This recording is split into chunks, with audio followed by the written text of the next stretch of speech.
유대 전승에요. 다윗 왕의 반지 이야기가 있습니다. 어느 날 다윗 왕이 아주 귀한 반지를 하나 만들고요. 그 반지에 어떤 글귀를 새길까를 고민을 하고 있었습니다.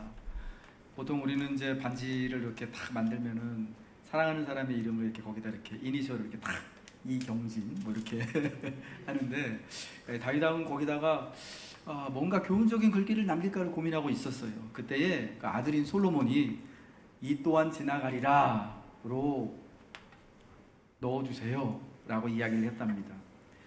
이 또한 지나가리라. 여러분, 이 문장은 사실은 성경에 나오는 말씀은 아니에요. 되게 많은 분들이 어디서 잠언의 말씀이나 전도서에 나오는 그 말씀인 걸로 이제 이해들을 많이 하고 계시는데, 사실 성경에 기록된 말씀은 아니고요. 유대 전승에 다윗과 솔로몬의 이야기, 반지 이야기에 나오는 표현입니다. 이 반지는 왕이 교만하거나 절망할 때마다 마음을 그리하여 다잡게 하는 도구로 사용이 되었다고 합니다. 특별히 이 표현이 유명해진 것은요, 널리 알려지게 된 것은 1859년에 미국의 링컨 대통령이 연설에서 이 또한 지나가리라고 하는 유대 전승의 이 문구를 인용함으로써 아주 유명해졌다고 합니다. 여러분, 이게 어떤 마음을 다잡는 효과를 줄까요? 기쁨도 지나가니 교만하지 말라는 것이겠죠. 슬픔도 곧 지나가니 너무 절망하지 말라는 의미겠죠. 언제나 그러므로 의연한 자세를 잘 되었거나, 요즘 쟤는 이렇게 부르지도 않았는데 그 AI가 이게 그 대답을 하고 그래요. 저도 이게 전화기 쓰다 보면은 그럴 때 있거든요. AI한테도 이제 설교를 해야 되는 때가 되지 않았을까 싶습니다. 여러분, 밤낮으로 달궈진 우리의 여름날을 지내고 왔습니다. 오늘 아침은 조금 선선해서 참 감사했습니다. 살다 보니까 태풍이 오는 게 이렇게 반가울 때가 없는 것 같아요. 태풍 돌핀이 중국 쪽으로 지나가고, 오늘 좀 전에 또 뉴스를 보니까 뭐 지금 도쿄 쪽으로 또 태풍이 하나 올라오고 있는데, 걔가 또 이렇게 또 좀 영향을 줘서 우리나라 남부지방에 좀 비도 오고 바람도 불 것 같습니다. 우리가 이 불볕더위를 한 2주간 이렇게 보내고 있습니다. 우리가 겪는 오늘 이 시대에 참 고난인 것 같아요. 그런데 이 더위도 물론 내년이 되면은 또 같은, 아니면 더 심한 더위가 올 것이라고 이렇게 생각이 되지만, 그래도 이제 계절이 지나고 시간이 지나면 언젠가는 지나간다라는 것을 우리는 알고 있습니다. 이와 같은 사실을 안다면 더위로 힘겨운 한날을 그래도 조금은 더 잘 또 인내하며 살아갈 수 있지 않을까 하는 기대를 가져보게 되는 거죠. 히브리서 2장의 말씀을 우리가 함께 보았습니다. 이 히브리서 2장은요, 구원의 창시자인 예수님에 대하여서 말씀합니다. 예수님은 이 땅에 오심으로 천사들보다 조금 잠시 동안 낮아지시게 되셨고, 죽음의 고난받으심으로 모든 사람을 위한 구원을 이루셨습니다. 구원은 예수님의 고난받으심으로 시작되었습니다. 고난이 구원을 가져온 것입니다. 형제를 위한 고난은 희망을 가져옵니다. 구원에 이르도록 우리를 인도합니다. 그리스도를 죽음으로 이끈 것은 하나님의 은혜였습니다. 여러분, 성경에 말씀하는 것은 하나님은 노하기를 더디하고 자비가 많으시며 긍휼이 풍성하시고 사랑이 많으신 분이십니다. 여러분, 그런 하나님이시기 때문에 그리스도가 죽음에 이르게 되었다라는 것이 성경이 우리에게 알려주시는 것입니다. 만일 하나님이 그렇게 은혜가 많으신 분이 아니시다면, 만일 하나님이 노하기를 더디하시는 분이 아니시고 인자와 자비와 긍휼이 풍성하신 분이 아니었다면 예수님이 그렇게 고난을 받지 않으셨다라는 거예요. 예수님이 그렇게 십자가에서 우리를 위하여 대신 돌아가시지 않으셨다라는 겁니다. 우리를 향한 하나님의 사랑은 하나님이 가장 사랑하시는 그 아들을 하나님의 사랑을 이루시기 위해, 성경이 말씀하는 것처럼 증명하시기 위해서 십자가 고난과 죽음에 넘겨주는 것이었습니다. 예수님은 형제라고 불릴 이들을 위해 고난을 받으시려 그 부르심을 받으셨다라는 것입니다. 빅터 프랭클이라고 하는 사람은 빛을 비추려는 것은 먼저 타오름을 견뎌야 한다라고 말했습니다. 스스로를 태워야 비출 수 있다라는 것입니다. 세상에 빛을 비추기 위하여서 자기 자신을 스스로 먼저 태워야 하는, 자신이 타야 하는 것을 감내해야 합니다. 빛을 내기 위해서는 내가 먼저 태워줘야 되는 고통을 내 스스로 자원하여 겪지 않으면 빛이 나지가 않는다라는 거죠. 하나님의 은혜로 말미암아 은혜를 누리게 하기 위해서 고난이 함께 하는 것입니다. 예수님은 모든 사람을 위하여 죽음을 맛보셨다라고 오늘 히브리서 2장 9절은 말씀합니다. 거룩하게 함을 입은 자들을 위해서, 그리고 형제들을 위해서 같은 모습이 되셨고, 예수님은 기꺼이 고난을 받으셨습니다. 기꺼이 고난을 받으실 수 있었던 이유가 어디에 있을까요? 그것은 스스로 자초한 고난이 아니었기 때문일 것입니다. 예수님의 잘못과 예수님의 실수로 인하여서 예수님이 과연 정말 십자가에 달릴 만한 그런 죄인이기 때문에 십자가에 달려서 돌아가신 것이 아니었기 때문이다라는 겁니다. 내 잘못, 내 실수로 인한 고난과 시험을 받게 되는 것이라면 고난을 받을 때 기꺼이는 되지 못하는 겁니다. 여러분, 저는 여러분들이 어려움과 위기 가운데 있을 때 너무 많이 자책하지 않으셨으면 좋겠어요. 우리가 살다 보면 이런저런 어려움과 힘든 일들을, 상황을 겪게 되지 않습니까? 그때 많은 사람들이요, 스스로를 자책하는 일들이 되게 많아요. 특히나 예수 믿는 신자들은 내가 믿음이 약해서 하나님이 이것을 감당하지 못하도록 하시는 건가 보다 싶은 마음이 들 때가 있어요. 내가 더 많이 기도하지 못해서, 내가 하나님 앞에 더 많이 엎드리지 못해서 내가 이런 위기 가운데, 혹은 내 자식이 이렇게 힘든 거 아닌가? 이런 마음이 들면서 스스로를 강하게 책망하는 경우들이 우리 예수 믿는 사람들에게 특별히 있습니다. 여러분, 그래서 신앙의 연조가 깊을수록, 신실한 사람들일수록 힘든 상황 가운데 위기가 닥치고 인생의 시험이 오면요, 자기를 자책하는 함정에 빠지기가 너무너무 쉬운 거예요. 혹시 나 때문에 이런 일이 일어나는 건 아닌가? 나 때문에 내 주변에 있는 사람들이 힘든 건 아닌가? 다 내 문제 때문이 아닌가? 내가 제대로 예배드리지 못하고, 내가 하나님께서 하라는 대로, 내가 옛날 젊을 때 하나님 앞에 약속한 거 내가 바로 지키지 못해서 혹시 그런 거 아닌가? 내가 더 열심히 헌신하지 못해서 그런 거 아닌가 하면서 끊임없는 자책의 구렁으로, 수렁으로 자기 자신이 빠져들게 되는 것을 여러분 보게 됩니다. 아마 이 자리에 함께 예배드리는 분들 중에 이와 같은 일들을, 이와 같은 자책을 스스로에게 지금도 하고 계신 분들이 있지는 않을까, 분명히 있을 거라고 저도 생각이 됩니다. 왜냐하면 저도 그렇게 스스로를 자책하는 사람이기 때문입니다. 스스로의 잘못을 되돌아보고 자책하는 것 자체가 나쁘다는 건 아닌데, 여러분, 그게 너무 깊어지면 진짜 병이 된다라는 것을 말씀드리고 싶은 거예요. 우리가 시험을 당할 때 이 시험이 사실은 내 형제를 위한 것일 수도 있다, 이웃을 위한 것일 수도 있다, 우리 주님이 그러셨던 것처럼 모든 사람을 위한 것이 될 수 있다 할 때 기꺼이 그것을 감당할 수 있는 은혜를 얻게 되는 겁니다. 여러분, 예수님이 십자가에 달려 고난을 당하실 때에, 내가 하나님의 부르심을 받은 대로 이 땅에서 3년 반 동안 똑바로 사역하지 못해가지고 쟤네들한테 하나님 말씀을 제대로 전하지 못해서, 내가 더 열심히 겟세마네에서 기도하지 못해서 이 고난과 죽음을 당하는구나라고 예수님은 자책하지 않으셨습니다. 기꺼이 그 순간까지도, 그 일까지도 다 주님이 당하셔야 하는 일, 특별히 자신을 그렇게 괴롭히고 자신에게 죽음을 언도하는 그 사람들조차도 그들을 위한 것인 줄로 알고 감사했을 때 기꺼이 십자가에 달리시는 여러분 힘을 얻으실 수 있었다라는 것입니다. 여러분, 대의라고 하는 말을 잘 아실 겁니다. 사람으로서 마땅히 지켜야 할 큰 도리나 명분을 대의라고 하죠. 그래서 대의 명분이라고 하는 말을 예적부터 자주 썼는데, 지금은 사실은 우리에게 대의나 명분이나 이런 거 거의 사용하지 않잖아요. 요즘 시대 사람들한테 중요한 건 나잖아요. 내가 옆 사람이, 혹은 사회가, 나라가, 이웃이 어떻게 되든지 간에 제일 먼저 중요한 게 나기 때문에 요즘 시대는 대이고 명분이고 이런 거 사실은 말하는 사람도 없고 찾지도 않지만은, 사실은 여러분 그 대의가 있기 때문에요, 옛적의 사람들이요, 그 힘든 고생을 하면서도 공동체를 위해서, 교회를 위해서, 혹은 나라를 위해서, 형제를 위해서, 이웃을 위해서 자기 자신을 희생하고 헌신할 수가 있었던 거예요.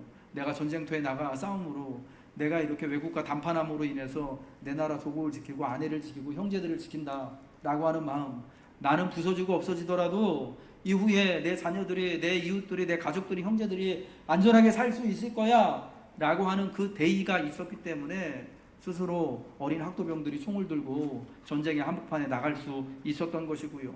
스스로 자원하여서 포로가 되는 길을 여러분 택할 수도 있었던 것이었다라는 겁니다. 누군가를 위한 고난을 택하게 될 때 우리는 그와 같이 이 안에서 그것을 감당할 시험과 위기를 감당할 힘을 얻게 되는 겁니다. 오늘 우리가 당하고 있는 이 위기요, 이 뉴노멀이라 불리는 이 폭염, 무더위의 위기, 앞으로 여름철마다 밤낮으로 달궈진 40도에 육박하는, 아마 이제는 40도가 훌쩍 넘어서는 이 기후의 위기와 그에 따르는 고생과 고난, 여러분 우리가 누구의 잘못으로 돌리겠습니까? 여러분 우리 각자의 책임일까요? 물론 내가 조금 책임질 만한 일을 하긴 했어요. 그냥 자동차 열심히 타고 다니고 대중교통 이용 안 하고 저 같은 경우에도요. 늘 뭐 자가용 타고 다니고 편하다고 배터리 건전지 일회용 건전지 막 함부로 막 이용하고 덥다가 에어컨 막 틀었습니다. 근데 여러분 그게 그렇게 크게 저는 잘못했다고 생각이 되지는 않아요, 솔직히. 물론 내가 조금 영향을 미치긴 했지만 사실 우리는 그저 그냥 열심히 살아왔을 뿐 아니겠습니까? 그 위기의 책임을 우리 한 사람 한 사람에게 지우는 것은 저는 과도하다고 생각합니다. 오히려 개인의 책임을 강조하는 것이 진짜 위기에 대해서 진짜 책임 있는 주체들의 책임을 묻지 못하게 할 수 있는 나쁜 일이 될 수도 있는 거다라고 생각합니다. 사실은 우리가 오늘 처하고 있는 이런 위기들은요, 우리 한 사람 한 사람의 책임을 물을 수 없는 거라고 생각합니다. 여러분 이와 같은 고난과 위기에 대해 우리는 이 고난을 그럼 어떻게 해석을 해야 되느냐? 형제를 위한 것으로, 이웃을 위한 것으로. 그게 왜 발생했는지를 지금 따지는 게 아니에요. 내가 그럼 이 고난을 어떻게 감당하고 이 위기를 어떻게 살아낼 것이냐? 이게 나를 위한 것을 넘어서서 우리 사회를 위한 것이구나, 형제를 위한 것이구나 하고 여기며 잘 인내하고 감당하고 살아내고자 하는 믿음이 필요하다라는 것을 말씀드리는 겁니다. 도대체 이런 고난을 당하는 이유가 뭘까? 알 수 없을 때, 이건 아무리 생각해도 내 탓이 아닌데 하면서 스스로를 자책하게 될 때 형제를 위하여 고난받음을, 하나님의 은혜를 위해 고난받음을 기억하시기를 바랍니다. 고난을 기꺼이 인내할 수 있는 근력이 여러분에게 생겨나게 될 줄로 믿습니다. 옛적에 사람들이 그랬던 것처럼 이건 믿음의 언어는 아니지만 대의라고 하는 것이 있었다, 아니 지금도 필요하다 라고 하는 것을 우리가 기억해낸다면 오늘 까닭노를 이유로 어려움 당하고 있는 우리의 위기들 우리가 잘 그날 감당해 나가고 견뎌내게 될 줄로 믿습니다. 두 번째로 온전하게 하는 고난입니다. 성숙하게 하는 고난이 우리에게 필요하다라는 겁니다. 예수님은 십자가 죽음의 고난을 받으심으로 영광과 존귀로 관을 쓰셨다라고 말씀합니다. 예수님의 십자가로 인하여서 예수님이 그리스도로 구주로 우리의 왕으로 등극하셨다라는 겁니다. 십자가의 죽음은 예수님을 온전하게 하신 것입니다. 우리 성경 말씀 오늘 본문 히브리서 2장 10절의 말씀 같이 읽겠습니다. 시작. 그러므로 만물이 그를 위하고 그로 말미암은 이가 많은 아들들을 이끌어 영광에 들어가게 하시는 일에 그들의 구원의 창시자를 고난을 통하여 온전하게 하심이 합당하도다. 아멘. 스위스 제네바를 중심으로 종교개혁을 이끈 존 칼뱅은 종교 난민이었다고 합니다.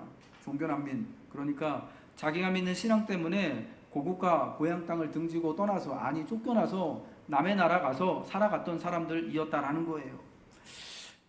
사실 성경에 나오는 신앙인들은 모두가 다 고향을 등진 사람들, 우리가 좋은 말로는 순례자들이라고 표현하지만 사실은 고향을 쫓겨난, 고향을 떠나온 여러분 그런 사람들이었던 것을 알아야 됩니다. 이게 적절할지는 모르겠지만 아담도 원래 자기가 있던 에덴 동산에서 쫓겨나서 이 땅을 살았던 사람이었고, 우리의 믿음의 조상인 아브라함, 자기의 고향 땅에서 떠나가라는 하나님의 말씀을 듣고 고향을 등지고 한 번도 가보지 못한 그 이방의 땅에 가서 살았던 사람들이었던 것이고요. 무수한 하나님의 백성들이 고향의 땅이 아니라 남의 나라 땅인 저 이집트에 내려가서 400년 동안 살다가 올라온 것이 여러분 우리 하나님 백성들의 그 지난 역사였던 거예요. 칼뱅이라고 하는 사람 역시도 마찬가지입니다. 프로테스탄트를 믿는다는 이유로, 여기 프로테스탄트는 개신교 기독교인을 말하는 겁니다. 카톨릭이 아니라, 로마 카톨릭이 아니라 개신교를 신봉하는 기독교인을 말하는 건데, 그 개신교를 믿는다는 이유로 자기의 고향 땅 고국인 프랑스 파리에서 추방을 당하였습니다. 내가 신앙이 다르다는 이유로 여러분 나라에서 혹은 자기가 살고 있던 곳에서 추방당하고 쫓겨나고 내가 내 돈으로 지은 땅과 집과 울타리와 포도원, 밭 이런 걸 다 뺏길 수 있는 세상이 바로 그때였다라는 겁니다. 예, 그때가 1530년대 40년대였습니다.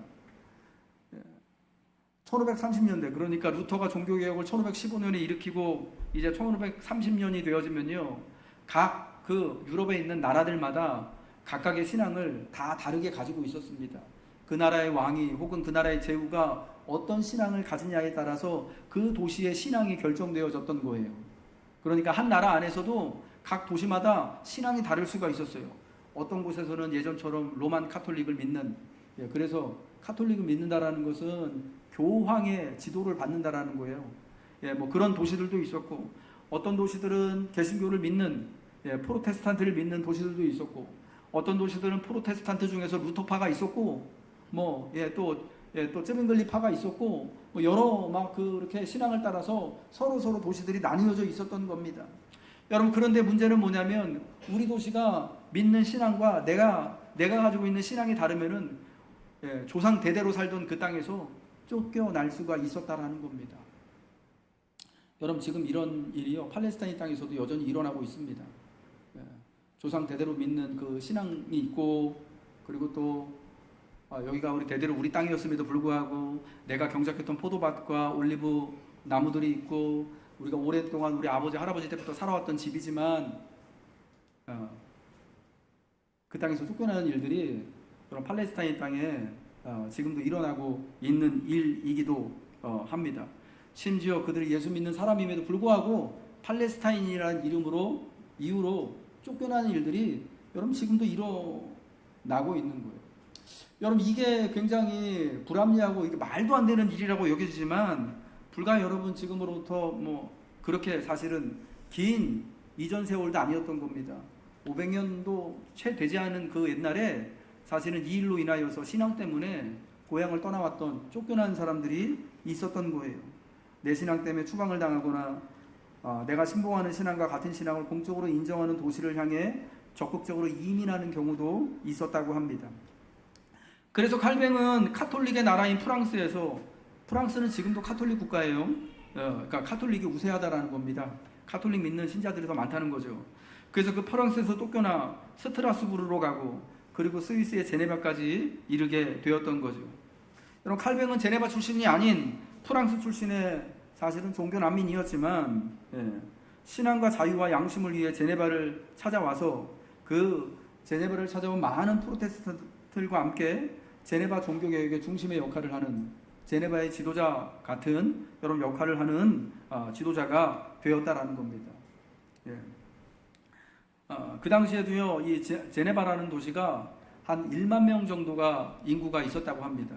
그런데 제네바가 이제 기독교를 개신교를 믿는 프로테스탄트 도시가 되어지고 칼빈이 그곳에 가서 그곳에 이제 목회자가 되어지고 또 개신교 정신으로 또 도시를 운영해 나가는 일이 소문이 나자 유럽 각지에서 그 신앙으로 인하여서 자기 고향에서 살 수 없는 사람들 그리고 신앙 때문에 적극적으로 이제 그 신앙의 자유를 찾아 이동하려고 하는 사람들이 제네바로 몰려들어서 많이 제네바에 이주해 올 때는요 난민의 숫자가 그러니까 제네바 원래 시민이 아닌 외국에서 이민 온 사람들의 숫자가 약 4,000명에서 5,000명 그러니까 약 50%가량 원래 제네바 시민의 50%가량이 외부에서 온 사람들로 채워지기도 했었다라고 합니다. 여러분 그래서 제네바는 프로테스탄트의 로마라고 하는 별명을 얻게 되었다고 합니다. 여러분 이와 같은 역사가 왜 일어나게 되었습니까? 신앙으로 말미암아 고향에서 쫓겨날 수밖에 없었던 종교 난민, 자신이 젊은 날 겪어낼 수밖에 없었던 추방과 방랑이라는 이 고난의 경험을 통해서 제네바라고 하는 것을 종교개혁의 산실로 삼았던 그래서 그의 일생을 통해서 프로테스탄트 종교개혁의 신학과 신앙을 집대성하였던 그 한 사람 칼빈으로 인하여서 고난받은 칼빈으로 인하여서 일어나게 되었던 일이다라는 겁니다. 칼뱅이 겪은 종교 난민이라고 하는 그 고난은 그를 신실하고 위대한 종교개혁자로 온전케 하는 열쇠가 되었던 것입니다. 오늘 여러분들이 겪는 위기가 있죠. 우리가 겪는 인생의 여러 가지 어려움들이 있죠. 이 여러분을 성숙으로 이끌고 그리스도를 본받아 신앙으로 온전케 됨에 이르는 길이 되어지기를 주님의 이름으로 축복합니다. 오늘 우리가 고난 가운데 시험 가운데 있다면 하나님은 반드시 우리 믿음 있는 우리를 위하여서 여러분을 우리를 온전케 하게 되어지는 성숙한 사람으로 세워주시는 복을 허락해 주실 줄로 믿습니다. 마지막 세 번째로요, 성경이 말하는 고난은 고난받는 이를 위한 고난이다라는 것입니다. 우리 성경 히브리서 2장 18절의 말씀 함께 읽겠습니다. 시작. 그가 시험을 받아 고난을 당하셨은즉 시험 받는 자들을 능히 도우실 수 있느니라. 4장 15절 16절도 함께 읽겠습니다. 시작. 우리에게 있는 대제사장은 우리의 연약함을 동정하지 못하실 이가 아니요 모든 일에 우리와 똑같이 시험을 받으신 이로되 죄는 없으시니라. 그러므로 우리는 긍휼하심을 받고 때를 따라 돕는 은혜를 얻기 위하여 은혜의 보좌 앞에 담대히 나아갈 것이니라. 아멘. 예수님은 시험을 받으시고 고난당하셨습니다. 우리와 같은 모습으로 이 땅에 계셨던 예수님은 우리가 당하는 고난을 겪으시고, 아니 우리의 시험 이상으로 더 험한 시험들을 겪으셨습니다. 우리 중에 누가 예수님이 십자가에 달리시기까지의 그 고난과 시험을 예수님처럼 받았다라고 할 수 있는 사람이 누가 있겠습니까? 사랑하는 자들로부터 배신과 넘겨짐의 시험과 고난을 겪으시고 십자가 위에서 그 험한 또 고난과 특별히 그 십자가에 이르기까지의 재판과 수치와 멸시의 그 모든 고난을 아마 넘치도록 예수님은 받으셨습니다. 그리고 또한 예수님도 가족들, 특별히 그 형제들 때문에요, 어린 형제들 때문에 무척이나 어려우셨고 때로는 외로우셨음을 성경은 말씀해주고 있습니다. 따라서 고난을 친히 겪으시고 인생의 시험이 어떤 것인지를 잘 아시는 예수님은 시험당하는 이들, 고난당하는 형제들의 그 마음, 그 상황을 충분히 공감하신다라는 거죠. 시험당하는 이들을 그래서 예수님은 도우십니다. 예수님의 도움이 없다면 우리가 당하는 인생의 위기, 시험과 고난을 어떻게 우리는 극복할 수 있겠습니까? 예수님은 인생의 모든 순간에 함께 하십니다. 여러분이 행복하고 기쁘고 평안할 때만 예수님이 함께 계시는 것이 아닙니다. 위기의 순간이기 때문에, 내가 시험을 당하고 고난받는 상황 자리 가운데 있기 때문에 더 예수님은 그때에 가까이 계시는 것입니다. 시험의 순간 까닭없는 고난으로 아파할 때 그러므로 예수님의 은혜를 구하세요. 성경이 말씀하듯 은혜의 보좌 앞에 담대히 나아가야 할 줄로 믿습니다. 어려움이 있기에, 긍휼이 필요하기에 그 은혜의 보좌 앞으로 담대히 나아가는 믿음, 고난 중에 우리가 반드시 붙들어야 할 믿음인 것입니다. 누구든 이 고난을, 이 위기를 혼자 넘어갈 수 있는 이는 이 세상에 없습니다. 과부 사종 호라비가 가장 잘 안다고, 힘들어봤던 사람이 지금 힘든 사람의 형편을 가장 잘 압니다. 인생이 겪는 위기와 고난, 시험은 언제나 새로운 모습으로 낯설은 환경에서 발생합니다. 이 말은 우리가 겪는 고난 중에 같은 고난은 하나도 없다라는 의미입니다. 이미 이전에 한번 경험해봤던 것이라면 조금 견뎌내기가 수월할 테지만, 그렇다면 그건 이미 고난이나 시험이 아닐 것입니다. 이미 시험에 패스했는데 똑같은 시험을 여러분 또 볼 필요는 없잖아요. 왜 시험이고 고난이겠습니까? 이전에 겪어보지 않은 일이기 때문에 그렇습니다. 그러므로 우리 앞서 이 모든 고난과 시험을 겪으신 예수님이 반드시 고난당하는 이의 곁에 계셔야 하는 이유입니다. 우리도 주님처럼 반드시 서로의 곁에 있어야 하는 이유입니다. 주님과 함께 한다면, 고난과 시험 가운데 있는 이를 긍휼히 여기시고 능히 도우시는 주님이 곁에 계신다면, 그럼에도 시험은 어렵고 그럼에도 고난은 고통스럽겠지만 견뎌낼 수 있을 것입니다. 고난이 인생을 위해, 믿음을 위해 유익이 되게 하는 것입니다. 고난 중에 있는 성도 여러분들, 특별히 저는 그 중에서도 정말 안타까운 분들이 이 어려울 때에 더 은혜의 보좌 앞으로 예수님 곁으로 와야 함에도 불구하고 참 고난이라는 게 참 나빠요. 참 뭐라 그럴까요? 참 복잡해요. 그 고난 때문에 오히려 예수님을 멀리 하게 되어지는 경험들 우리가 다 한 번쯤 있지 않습니까?